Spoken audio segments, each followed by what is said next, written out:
Shalom, shalom, parolier, parolière. Que la grâce et la faveur du Seigneur soient sur toi. Je prie que ta semaine soit bénie et que chaque jour de cette semaine soit le reflet d'une grâce et d'une bonté divine manifestée en ta faveur.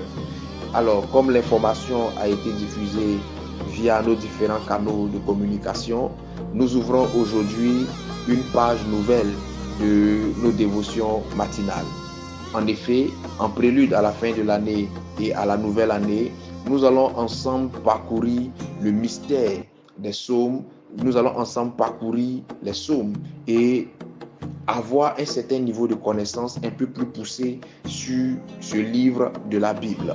Beaucoup parmi vous ouvrent leur Bible sur le psaume 91 avant de s'endormir.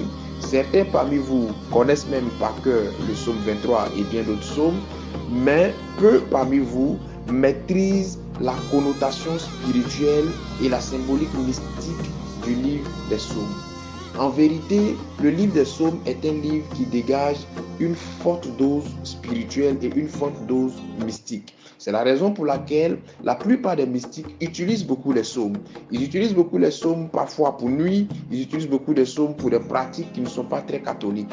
Pourquoi? Parce qu'ils connaissent la puissance des psaumes, ils connaissent la force des psaumes. Et la Bible nous le dit d'une manière très claire. Éphésiens le chapitre 5, verset 19. Allons-y dans la parole. La Bible déclare ce qui suit. Entretenez-vous par des psaumes, par des hymnes et par des cantiques spirituels, chantant et célébrant de tout votre cœur les louanges du Seigneur.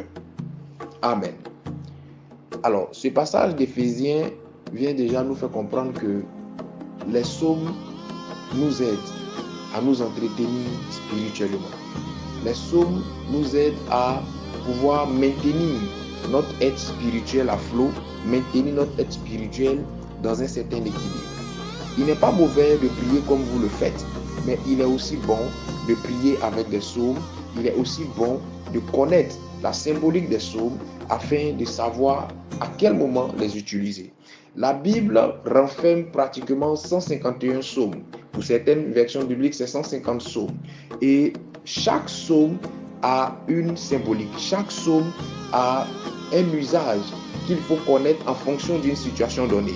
Et donc, à travers ces dévotions, nous allons nous efforcer, selon que le Seigneur nous permettra de le faire, de vous ressortir brièvement la symbolique spirituelle de chaque psaume et les situations adéquates auxquelles il faut appliquer chacun de ces psaumes que nous aurons l'occasion d'étudier durant ces dévotions matinales.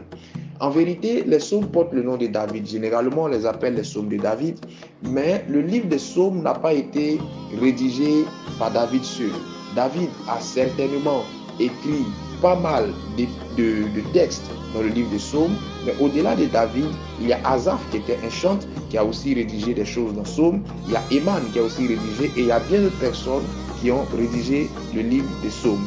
Et c'est en cela que certaines recherches nous disent qu'il y a pratiquement 73 auteurs qui ont été à la tâche dans la rédaction du livre des psaumes. Parce que le livre des psaumes contient des prières, il contient des poèmes, il contient des louanges, il contient des cantiques. Et chacune des prières, chacun des poèmes et chacune de ces louanges-là dégage une onde spirituelle et mystique qu'il faut connaître et qu'il faut comprendre. À partir de demain, par la grâce de Dieu, nous allons introduire avec le psaume 1 et nous allons vous dire comment est-ce qu'il faut l'utiliser et comment est-ce qu'il faut s'en servir en fonction d'une situation bien précise et bien définie.